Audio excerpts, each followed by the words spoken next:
I want good leadership because I love the school so much. Yeah. And I did become the principal there. That's not what success means. It's also about the learning of tackling the challenges that come with that. I love that we are a school that puts action behind our vision and that we are always at the forefront of what is we see as needed in education.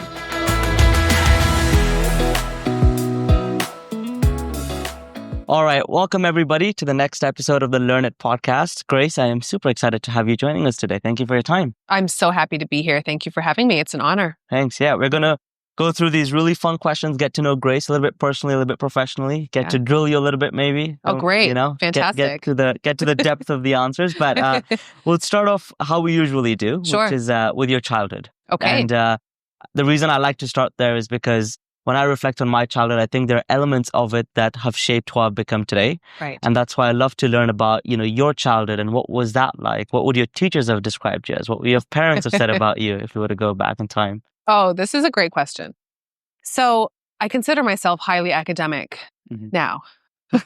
As an adult, in elementary school, I think I was as well. I think my teachers would have described me as the class clown, but also, I really loved reading. I really loved writing. I wasn't so good at math, but I was a dedicated student. But I'm the proud daughter of a single mom, and I'm the oldest in my family. Okay. And so that means that life looked a little bit differently for me when I got into middle school and high school. Mm-hmm. And so in high school, I was working. I was working almost full-time hours most of the time. And so, I would say I wasn't so committed to my schoolwork. I was okay. I could get by, without having to study a lot, thank goodness. But I wouldn't say I was doing very well. I don't think my teachers would ever have predicted that I would become a head of school or a superintendent. Any of my teachers would kind of think, "Oh my gosh, didn't see that one coming," because I had a lot on my plate. I didn't really have the luxury to focus, and that's okay. I had a lot of fun, and I also got a lot of work ethic from that. And I think that served me well. So I think my teachers would have described me as, someone who wasn't super dedicated to their studies. But maybe my elementary teachers would have seen this for me. Possible. I'd love to ask them. Yeah. Well, what was the first job that you ever worked? Dairy Queen. Okay. Yeah, super fun. I was the Dairy Queen. And I was decorating the cakes in the back. I loved it. It was super fun. And then I worked at a place in Moncton, New Brunswick called Lawton's Drugstore. And it was the most lovely job. I had the most sweet colleagues. They were lovely to me. And actually me and my two younger sisters, we all ended up working there. It became like a family business. Yeah, it became like a family business, although definitely not our business, but a family business. And I loved it. I loved working there. It was wonderful. Yeah. One of the things I always find, a little bit interesting is, you went through what, would be not necessarily the easiest childhood, right? You had to work your way, you had to put in effort more than maybe an average person at that age. And then maybe you grow up, you're a mom, right? And then maybe you say, I don't want that for my child. But to me, it's always interesting because in one part of it, you learned so much and it helped you get to where you are today. But then when people get that, they're like, I don't want the same for my kid. So how do, maybe this is more of a question to parents, not this is a parents podcast, but how do you balance saying, I want my kid to go through the difficult things that I know have helped me, but also I'm their parent, so I'm biased? That is a wonderful question. And, I reflect on my childhood and my own children's experience in their childhood. And I marvel at, oh my gosh, it's so different. Yeah. And I'm guilty sometimes of maybe not stopping to recognize that everyone's hard is their own hard. You know what I mean? Yeah. And so my daughters, they're the sweetest kids. I mean, they're lovely. And my oldest daughter is turning 14 and my youngest daughter is a preteen. And there's nothing, stereotypically teen about them. They're lovely and they're hardworking and they don't give me any trouble. Knock on wood. But sometimes if they're complaining about something, we'll kind of make fun of them and say, oh, well, maybe today on your way to your private school, you'll be able to reconcile this difficulty. And they're like, Mom, stop. Yeah. So I do give them a couple jabs sometimes, Every parent does. Every parent does. And I'm like, oh, when I went to school, we had to walk uphill both ways. Or, that's the kind of dynamic sometimes. Yeah. But I also just recognize that they have their own skills. They have their own journey. It's going to be different than mine. And I did get a lot of work ethic from how I grew up and the amazing, strong single mom that I had, and those working experiences certainly set me up well for the rest of my life. And so I just think about, how do I translate that in a way that makes sense in my daughter's current context?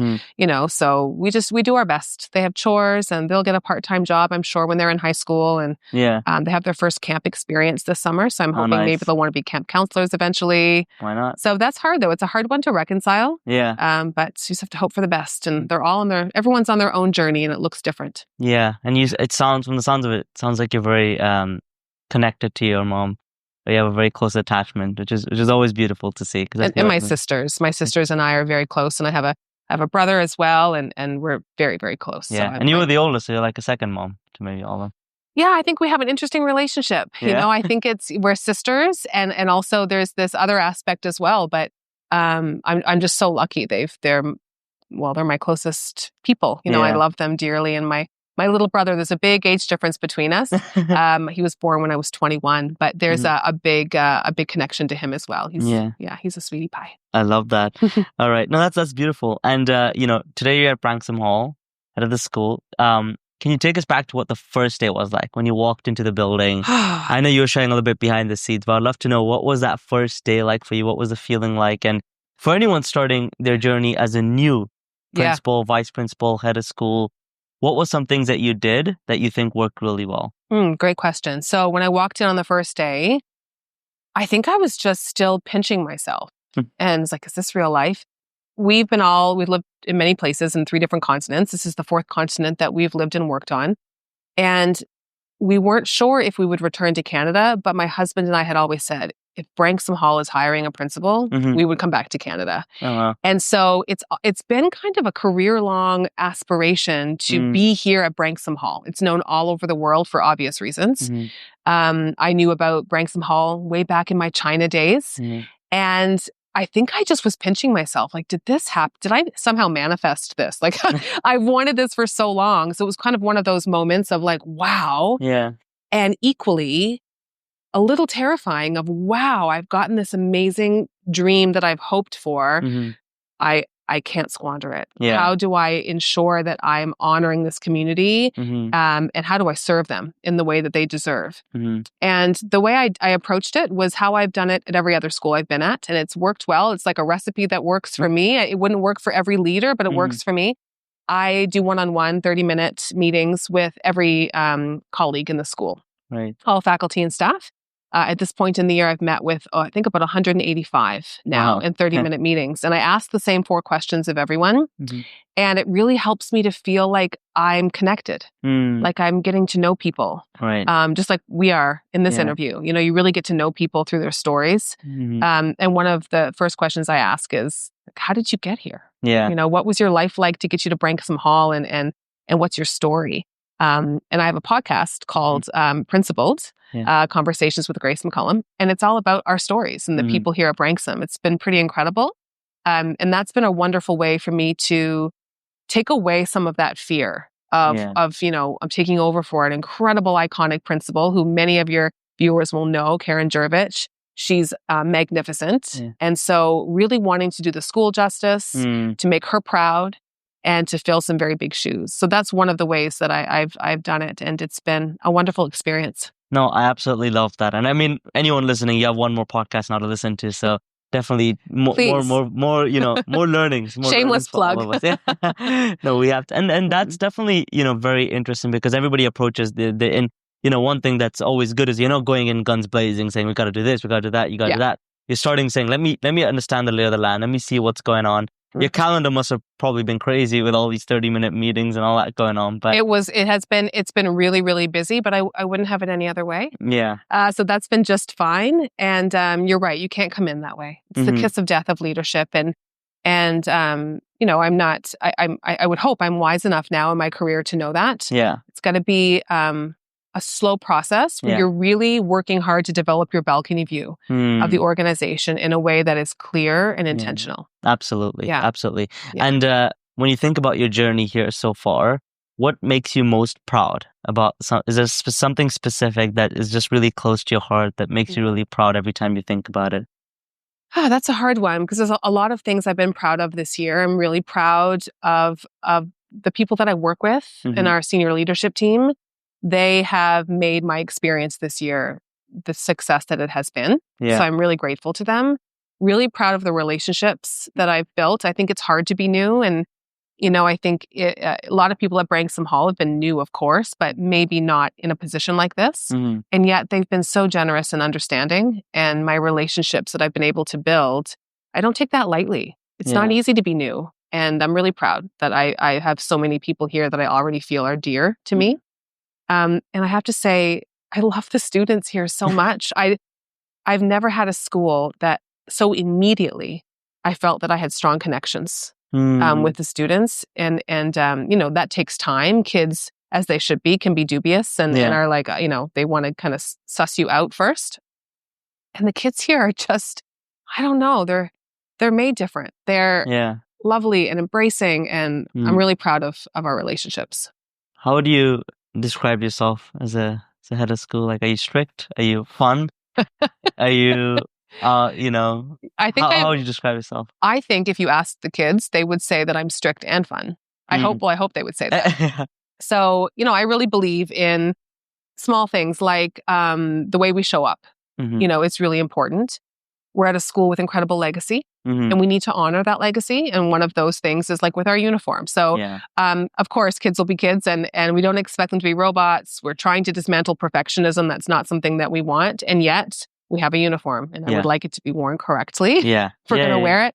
So I have little signs up there that you can't see, but it's like I have them taped to rulers. It's like, pull your socks up, tuck your shirt in, your uniform looks great. And so I'll try to use a little humor with them in the morning when they're coming in.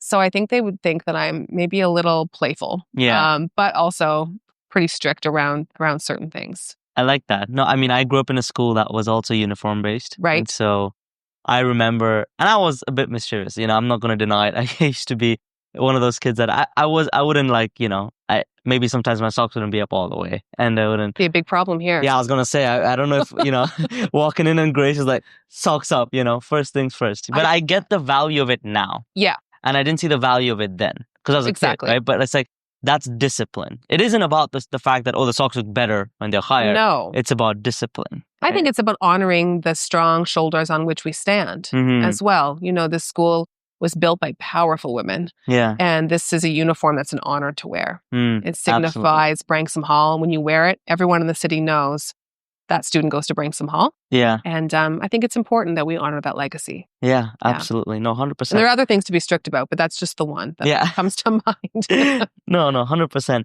And was there any point in your experience or journey, whether it's here or Brazil or wherever that might have been, that you feel that this very specific experience or this very specific journey really shaped who I am today, or very fundamentally changed the way that I think or the way that I approach things? Like an experience in my professional past that maybe led me to leadership. Exactly. Yeah, absolutely. I can think of one. I have had the great fortune to see incredible leaders and the incredible fortune to see some not so great leaders. Yeah. And when I was at my school in China, I was there a really long time. I was there 11 years. And that school still has half of my heart. I feel emotional when I talk about it because it was the school that built me for sure. Incredible people there that gave me a lot of opportunity. Probably way earlier than I should have had it. And I appreciate that because it set me on a different trajectory. And one of those people, I talk about her like on every podcast that I'm on. So she's probably thinking, Grace, can you stop publicly talking about me?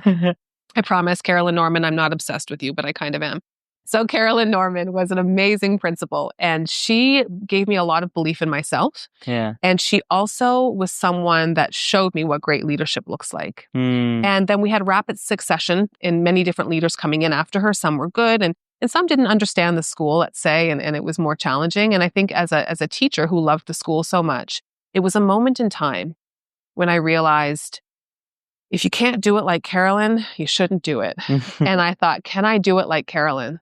I think I can. And really stood up and put my hand up to be the principal of that school, quite precociously, because I was quite young, but really felt like I want good leadership because I love the school so much. And I did become the principal there. And that was a pretty transformational time. I think if I hadn't seen the juxtaposition of different leadership styles, I wouldn't have felt, I might have been very happy to stay in the classroom. I wouldn't have felt compelled to do that for the betterment of my school. Not that I was perfect and made it better. I had a whole team of people that helped me do that. But that was quite an experience for me. Yeah, I remember once I had a really tough manager I was working with.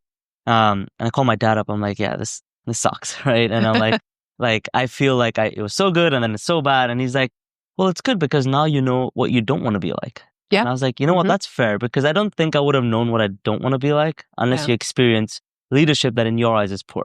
Yeah. Because then that shapes your own style to say, you know what I want to do is this way. I would do it this way. Yeah. And it gets you a lot more depth into your style when you see the other spectrum of it as well. And you get to see the amazing, the thriving that happens when you have solid, positive leadership. Yeah. And you get to see just the basic survival that happens when you have poor leadership. Yeah. And when you love a school or you love an organization, that difference becomes a driver for your own impact. Yeah, absolutely. And you said you were, when you're saying that story, like I'm like a movie person, so I imagined you like walking into a door and saying, I want to be the principal. Kind of. Yeah, was it like that? Was it as dramatic as I'm imagining it being? I mean, kind of. That's so funny. So there's this amazing family, and they run these schools in China, and they're wonderful people. And Dr. Francis Pang is someone who's a mentor to me, and I really admire him so much. Yeah. And I had a great relationship with him. And I said, can I have a meeting with you? Yeah. I walked into the boardroom, and there's the lovely Dr. Francis Pang. And I was like, Francis, I need to be the next principal of this school. And he said, Grace, tell me why. Yeah. And I said, well, have a presentation. So I showed him my presentation. I explained my passion. I explained my why. Yeah. And he said, okay, I'm going to give you a shot at this. I think you can do it. Wow. And I was like, are you sure? Wait, do you want to rethink this? Yeah. And he gave me the opportunity. So I did kind of just walk in, and I was quite precocious, but I had a lot of passion, and I think he recognized that, and I'm forever grateful. Yeah. And when you say young, how old were you? You don't mind me asking? I don't mind. I'm trying to think. I think I was 27. That is very young. Or 28. Yeah. I might have been 28. I love that. It's hard. Maybe I was turning 29. It was in my late 20s. It was in that span of time. I think I was turning 29 actually. Uh-huh. And I had a toddler and a little baby at home, and he took a chance on me, and I love that. I'm so grateful to him. Yeah, and I'm sure he's proud of you as well. I just saw him in the summer, and I don't think he regrets it, but we'll send him this podcast and see. I hope not. Yeah, no. And do you, I always find this question interesting because I know that a lot of the times when we get into education, we do it for this profound love for kids. So this love for helping our generation in shaping it. Do you sometimes miss being closer to the kids? Because as a teacher, you're like, with them every day, there's a bond, there's a deeper bond. Yeah. Do you miss that sometimes? Yeah. And I miss it the most in August.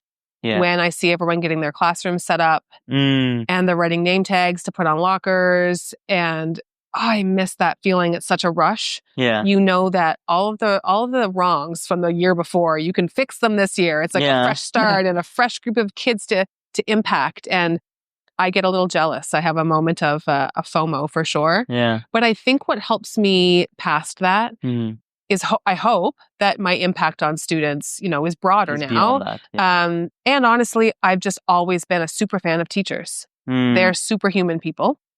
And I think if I can get it right most of the time, because no one can get it right all of the time. Yeah. If I can get it right most of the time for them, then I know our kids are going to be okay. Yeah. I was listening to this thing from a very successful leader, and I can't remember who they were, but they said really good leaders don't get 100% of the shots right. They get like 60 to 70%. Right. But those that are right are pretty good. Yeah. They're pretty impactful. But there's this common misconception that you got to get everything right. Yeah. But the thing is that there is no success without failure. There is no right without wrong. And so it's like one of those things where, even if you get some things wrong, you have to just keep pushing and keep going. And then, the ones that you'll get right will matter a lot more than the ones that you don't get right. Absolutely. It's very true. And they talk about like the 80% rule. Yeah. Right. And I think it's more like a 60% rule, but try to keep it between 60 and 80. You're doing okay. Do you know how they came up with that 80-20 rule? No. I found it so interesting. I think it was in Italy. Okay. And it was something about, the distribution of land and who owned the land. And they were trying to do something. The government was trying to do something about reallocating and making things a bit equal. And then they noticed that 80% of the land is owned by 20% of the people. And 80% of the wealth in the country is owned by 20% of the people. Okay. And they said, yeah, it's just like 80-20. And then that's where it originated from, was that like, it was really, I don't remember when it was, but it was like really long ago. I had no idea. Yeah. So it was, look, on the LearnIt podcast, I learned something. I love that. No, absolutely. And you've gone through a lot of, transformations at schools as well. Yeah. You've changed things up, you've shaken things up. How do you balance one side of innovation versus keeping certain things, I don't want to use the word traditional, but in ways that have worked in the past? There's innovation like with all this cool technology and this AI and stuff, but there's also, we don't want to lose certain things about how we've done education for decades, right?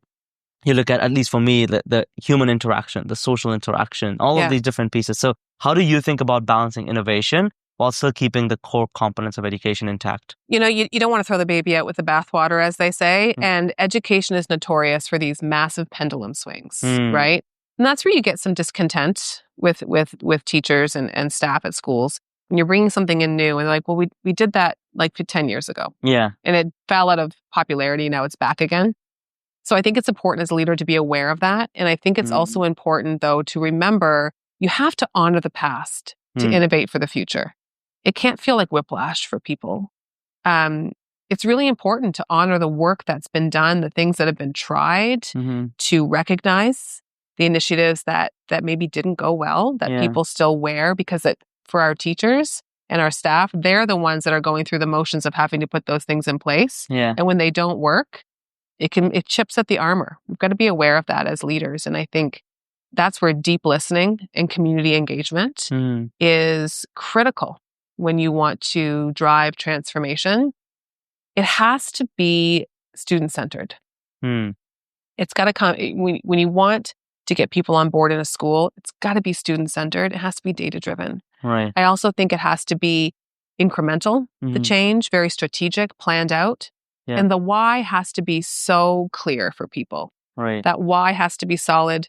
And it's really about bringing people along and empowering our colleagues through professional development, through clear communication, through transparency, things like shared decision-making. Right. Those, I think, are very important aspects of that as well. Yeah. And when you say, when I've spoken to different leaders, some of the schools, they want to make data-driven decisions, but they don't know how to collect data or what to collect. So can you share a little bit of advice in terms of what do you collect? When you say data-driven, what does that look like? What are you collecting data on? And what does that analysis look like? I like to think of it as like, I just used this term, I probably overused it last week, and the team I was working with, I'm sure, was like, please stop saying this. We need to solve for X. So when you identify a problem, so usually change is coming from something you're trying to solve, usually, not always. Solve for X. Like, what is the issue that we're trying to solve? What data do we currently have that's showing us that this thing we're trying to do or this change we're trying to implement is necessary? Right. Is it just because we think so? Yeah. Because that's not good enough. Yeah. When we've got a school of 910 students that will be, being impacted by this change, not to mention faculty and staff. So it can't be a feeling. Yeah. It can't be a gut feeling. So what data do we have to support why we want to make this change? What data do we need that will show us that this change will have impact? And how are we organizing the change and the transformation in a way that will tell us at the end that we were correct, or that it's actually having the impacts that we have thought it would? What are we putting in place to make sure that we're accountable for ensuring that the change that we just spent a year or two putting in place actually had impact? And so I think it's important to think about being data-driven in that way. It can't only be qualitative. It can't just be I feel or I've heard, or it sounds like people are upset about X, Y, or Z. Has to be driven by real data, whether it's survey data, whether it's assessment data, whether it is qualitative data that you've been able to document quite clearly. Those would be some examples as well. Yeah. Do you think that, this is a new question. I just, since we're on this topic, is running a school an art or a science? Both. Both? Absolutely both. It's an art because you've got to have emotional intelligence. You have to understand, you have to care about people. you have to understand systems and systems thinking and how that works. You need to understand the psychology that goes behind what drives a great team. But then, there's also the hard data points. Running a school is both qualitative and quantitative. Yeah, no, absolutely. I love that. And in your view, what is one common misconception about education that you see, on that family dinner table, someone who doesn't know anything about education starts talking about it? What's that one misconception that maybe you'd like to debunk a little bit with us today? Okay, I'm going to try not to get spicy here. Yeah. It's really one that I feel quite passionately about. When someone kind of scoffs at teachers because they get the summer off, my blood boils. Yeah. In a controlled way. And here's why. Teaching and working in a school, whether you're a front-facing student, teacher, or you're not, it is a lifestyle. It's not a job. Teachers are working night and day because they really care about kids. No one gets into teaching for the glamour of the job. No one does, they do it because it's a work of heart. And that sounds corny, but it's true. It's true. It's very true. People, they don't understand that these teachers, they go home at night to their own families. And sometimes they're not always present with their family. Sorry, that wasn't crying. I'm just dry. Oh, that's okay. Although it does make me emotional when I think about it. These teachers go home at the end of the day and they're with their families and they're thinking about their other children. The ones they teach during the day that they consider to be their own children. They're worrying about their wellness. They're worrying about their mental health. They're worrying about, their assessment and how they can help them to be the best versions of themselves. They're spending time in professional development, in planning lessons, in communication with teachers. And so when people say, oh, well, teachers get the summer off, I don't know if they recognize how important that is for teachers and that they really need that time to refill their bucket. So I did have a family member, an extended family member once say something like that. And she has 2 children. And I said, I just want you to imagine in your home tomorrow, you have your 2 children and I'm going to add 20 more. And I want you to teach them math against their will. Yeah. And I want you to do that every day, in and out, from September 1st until June 1st. And then see if you need a break. And I promise you might need one. So I think that's the biggest misconception. And I think people don't know the work that goes into being a teacher or into being a staff member that works at a school to support children.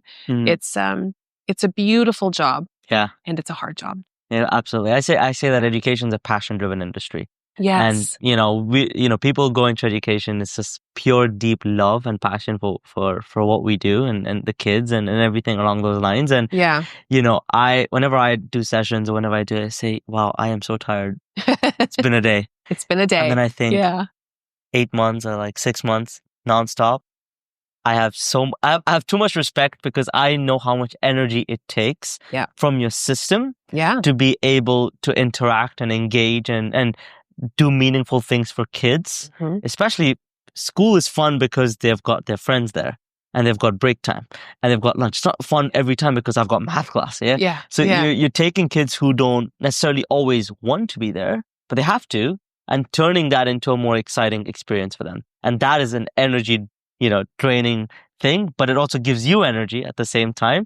But the break is more than necessary. Yeah, and I think our teachers, they just care so much. They've got these big, beautiful classrooms of kids, and you've got a big population of those kids who are eager to learn, and they're bright-eyed, and they're ready to go. But they're all at different levels of understanding. And it's, you're the level at which a teacher needs to be tuned in and on is pretty incredible, because then you've got another group of kids that maybe isn't so passionate about the subject area, and you have to bring them along as well. And you're looking at a classroom full of students with a multitude of learning needs and interest levels. And it's your job to get them all to reach their potential.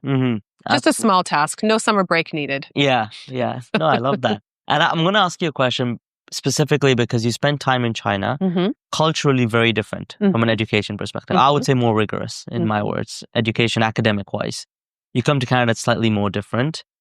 How do you navigate that? Are do you believe that either one needs to change in either direction, or do you think it's fine where they are and it's more about us adapting to what the culture needs?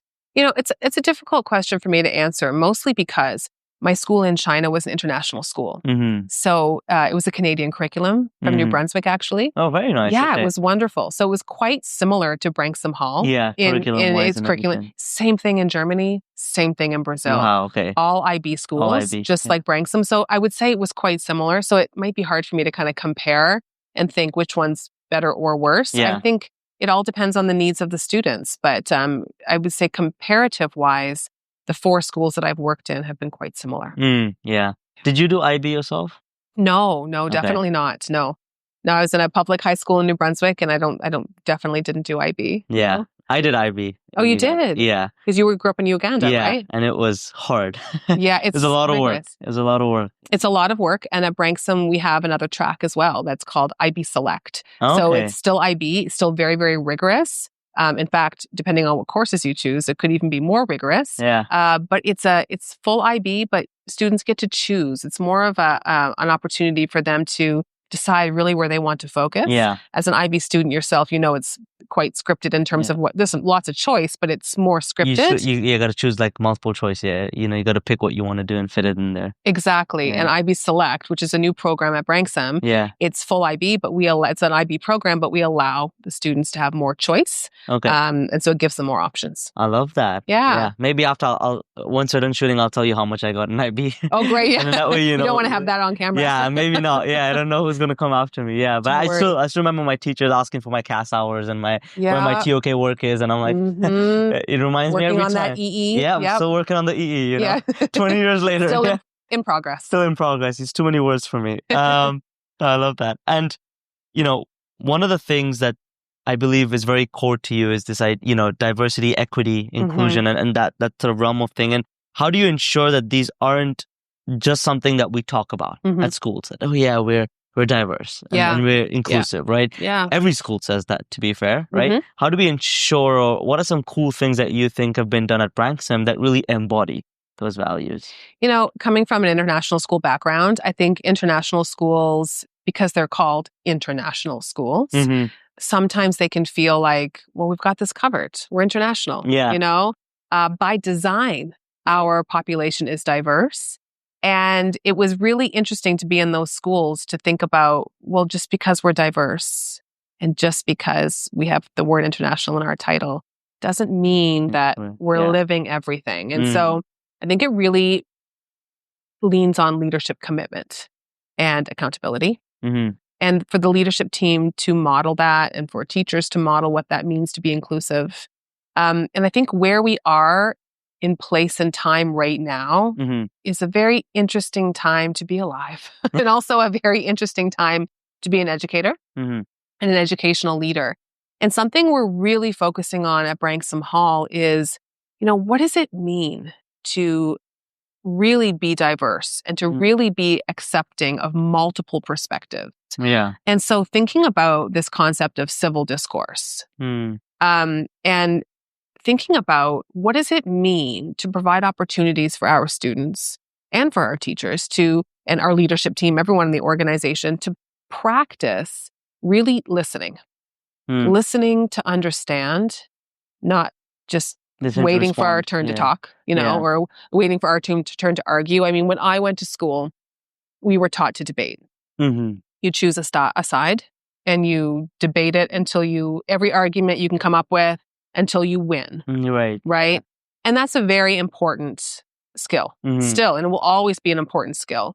And also, now we need to develop another kind of skill, which is kind of the opposite of debating. It's what if you're listening not to argue, listening just to try to understand someone else's perspective and just really kind of holding space for that rather than being so eager to argue. And I think in polarizing times, like we are in right now, it's really important that we acknowledge there are lots of different ways to think about an issue. And it doesn't help anyone if we're not able to hear and listen and make space for that. And that's hard to do. Sounds easy, but it's not. Yeah. No, I mean, I think it's one of those things where it's good to practice listening, and it sounds really weird. And it sounds awkward, but it's like, how do I practice how to listen? Yeah. But then to your point, listening to understand versus listening to argue or listening to respond, right? There's a different type of mindset you start to think with when you switch that button. Yeah, right? Absolutely. And when you say polarizing times, like, why do you feel that we're in that moment right now in education? I think there are lots of reasons why, but I think all around the world we're in polarizing times. There are people that feel very differently around a variety of issues, and schools are a huge ecosystem of lots of different thought. And I think diversity of thought's important, and it's important that we're listening and practicing what that looks like. Right. I think as these students grow up and enter the world, the problems they're going to be asked to solve might not have clear answers. Yeah. They may live in the gray. And it's important that we're open and able to hear and listen to each other. And that's a skill that we as adults don't do well. And we need to, as adults in the school, practice what that looks like. And I don't know if that's the answer, but I know that it has to be at least part of where we go next. Yeah. Yeah. No, 100%. I mean, I think that kids are also changing, right? The way we teach slightly maybe is changing slowly, right? But I've been into a classroom at two very different times, to 10 years ago now, and you can see differences in kids, and how they want to interact with people, how they like to interact, what actually engages them versus what we think engages them. It's and to your point, how different types of people are sensitive in some areas, some not, right? So that maturity to understand that, and then being able to customize or sort of be respectful of everybody's diversity and where everyone's from. Yeah, people have a multitude of perspectives. Yeah. And that's a good thing. And I think it's about practicing. Always will be a good thing. Always. Yeah. Absolutely. Yeah. And when you think towards the future, what is something that you're super excited about when you think about your time at Branksome? Our new ICAST building. Okay. I mean, it's going to be transformational. It's the only building of its kind in a K-12 space in Canada. And our girls, I'm just so excited for them to be in there. Our girls and students, they really deserve this space. It's a space that focuses on innovation, but it's not just addressing the skills gap, which is evident in Canada. Yeah. Anything you read is telling us this. Yeah. It's addressing the skills gap, but it's also about developing an innovative mindset. And what that means, kind of like what we just talked about, a space for us to practice that kind of thing, a space for them to have hands-on skills. We'll have a woodworking studio, a metalwork studio, a podcasting studio. I love that. Yeah, it's where I'll be shooting my podcast from. You can come and have a look, give me all the pointers you have. I have lots to learn. And a space for our Noodle program, which is our entrepreneurial accelerator here at Branksome. It's one of our signature programs. Yeah. So we have lots of students involved in that, and they are beginning their own businesses, and some of them are doing so well, they have to pay taxes this year. Yeah. Great job, guys. Good job, yeah. Good job. Good thing to worry about. But it's more than, that's not what success means. It's also about the learning of tackling the challenges that come with that. Yeah. And so it'll really be a building that inspires an innovative mindset and what it looks like to use a design cycle to solve a problem, how it feels to fail and to be resilient and work through that. So I'm really excited about that building. I think it's going to be transformative. Yeah. And I love that we are a school that puts action behind our vision and that we are always at the forefront of what we see as needed in education. Yeah, I am excited for it. Just hearing about it, I incredible. am ready.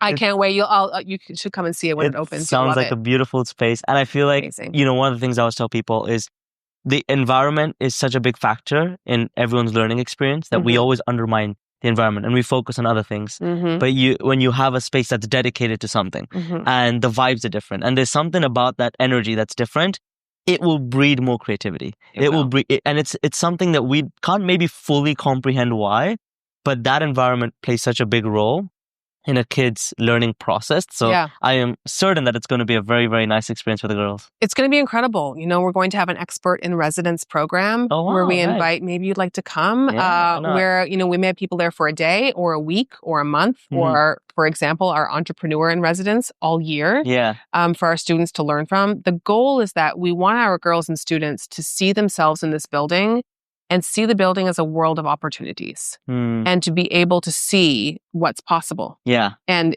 that's important that they have that. Yeah. And it's pretty incredible that we can provide it. I love that it's happening at such a young age. I am super excited to see that. I love that. All right, we're going to shift gears into the rapid fire round, one of my favorite places to be. Ready. Quick, I'll give you a question. You can give me a response in under a minute or so. All right, first question. What is one thing that you've recently changed your mind on? That's supposed to be a quick one, right? Yeah, well, no pressure. I've recently changed, not recently, in the last, I'd say 5 years, changed my mind on, what it means to receive feedback.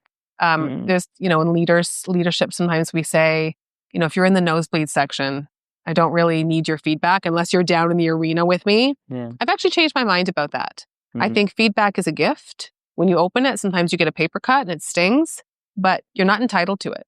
Yeah. And when you get it, it's a gift. And even if the gift is from someone that you think doesn't understand your job at all, and it's difficult to hear, we need to see it as a gift. So I've actually switched my mindset on that. It used to be, if you're in the nosebleed section, I'm not as interested. I would say in the last 5 to 8 years, I don't think anyone has given me feedback that I've thought that about. Even if it's someone who maybe is in the nosebleed section, I can always take something from their feedback. And doesn't mean it's always transformative, but it's something I take on and really listen to. Yeah, I love that perspective. It's a gift. It is. What is one part of your daily routine that you can't skip? Early mornings. Oh, wow. How early are we talking?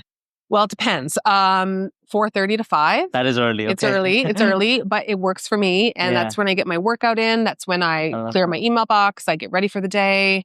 I'm a busy mom. I've got 2 lovelies at home and a little puppy and my wonderful husband. And when they wake up, I want to be there with them, and so I have to do that in the morning. Otherwise, my day is ruined. Yeah, I love that. No, that's a good habit for sure. Yeah, it's great. It works for me. Yeah. What was your favorite subject in school when you were a student? English. English? I loved writing. I loved reading. You're the third person on the podcast that says English. I think I'm seeing a trend over here. Oh, really? Yeah. I loved English. I majored in English in university. And by far my favorite. Wow. Okay. Yeah. No, very nice. What least favorite? Math. Math? I love math, but I just, now as an adult, but as a child, I wasn't good at math. I once had a high school teacher say, listen, can you just promise me that you won't be a math teacher? And I was like, absolutely. I can promise this. And now you're solving for X in your problems and all that. You could see me now. Right? Yeah. Send this podcast to him. Yeah. If you could implement one change across the entire education system overnight, what would it be? Like if I had a magic wand and it's like no limits. Exactly. Yeah. No limits. I would at least double, if not more, the ratio in schools of teachers to students. And the reason for that is I think it would be amazing because you'd be able to provide your student with a really personalized experience and simultaneously focus on their wellness. Yeah. What's the ideal ratio, you think? What grade? Let's say grade 10. Because I work with a lot of grade 10s. What subject? Oh, wow. This is okay. What about a quantitative thing like math? I would say small groups. So I would say a ratio, like ideally, if you could have like 1 to 15. Okay. That'd be really amazing. Ideal. Yeah. Mm-hmm. Very nice. I love that. If you could swap jobs with anyone for one day, who would it be? Nobody. No way. I love my job. I wouldn't switch jobs with anyone. I think I have the best job. Unless maybe my dog, if it's just for one day. Yeah. My dog's job is to nap and get treats when she sits down. So that sounds pretty good. That'd be great. Right? For a day, I could do it. Skip the 4:30 wake up. Skip it. Yeah. If it was one day, if it was more than one day, I'd get bored pretty quickly. Yeah. But no, seriously, I wouldn't. This is the job for me. Yeah. If you could go back one day and be a teacher, would you do it? Yeah. Okay. Maybe I will. You never know. Who knows, right? Yeah. I love that. For sure. What's the best advice that you've ever given or received? This is just a season and everything is temporary. And that's been great for me because even when things are rough, it's always important to think, it's just temporary, it's going to pass. But I actually think it's important when things are going really well. Yeah. Like, remember, this is temporary. Enjoy it. Enjoy it. If you're happy right now, enjoy it. It's temporary. Yeah. It too will pass. Yeah. And so will the bad times. But I think it's just important to be present and remember that when you're having a great day, it's temporary. Enjoy the great day. Enjoy it. Yeah. I think sometimes as humans, we over-index on the bad times. I think so. And we under-index on the good ones. So we need to balance that out a little bit. Yeah. All right. That's it for the rapid fire. So now we're going to do what we call the final question. Okay. A little bit of a thing that we've started to do over here. So we've got a question from one of our past guests. Okay. That I'm going to read out to you. I also don't know what it is. So okay. We'll find out together. It's a surprise. Surprise to both of us, yeah. Oh, and then we'll risky. have you leave a question for someone. Sure. For our next guest. Okay. Okay, let's see if I can read the handwriting. This question is from Director Rashmi Swarup. She's the Director of Education at Peel District School Board. Okay. And her question is, if you had one place in the world you could travel to, where would you go and why? Oh, wow. It's a beautiful question. I would go back to Beijing. Oh, yeah, I'd go back to Beijing. I'd go back to my school there, the Canadian International School of Beijing. It's where my daughters were born. It's where all of my closest friends in the world, or some of my closest friends in the world, kind of a friend collector. I'm lucky. But some of my closest friends in the world were there and still are in China. And so I want to go back there. I love that. Yeah. Okay, lovely. Well, I'm going to have a bit of a question here where you could leave a question for our next guest now. Oh, great. I know the question. Oh, you already know it? I do. Sometimes people take like 10 minutes, but nope, if you know I got it, go ahead and put it down. Okie doke. I'll try to make it legible for you. Oh, thank you. Yeah. Whoever is next up, good luck for Grace's question. Okay. Do you want me to read it out loud or no? Oh, no. It's a secret to me as well. You don't need to tell me.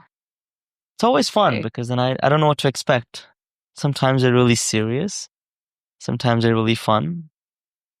I don't know if mine's either of those, but that's okay. It will fit in one of my categories. Absolutely. Awesome. Well, this has been wonderful, Grace. Thank you so much. I've enjoyed it so much. Yeah, it's been really nice. I feel like you have a career that maybe I wouldn't consider the most traditional. I think you've done things that are very unique that have helped you get where you are. And I think that is incredible. Thank you. So I have a lot of respect for you, a lot of respect for everything that you have done. Beautiful school, right? It's not easy to lead a school like this with so much history behind it. And I'm just really grateful to have you as a guest on our show. So thank you so much. It's an honor to be here. And thank you for being so generous with your words. An honor. Thank you so much. Thank you. Yeah.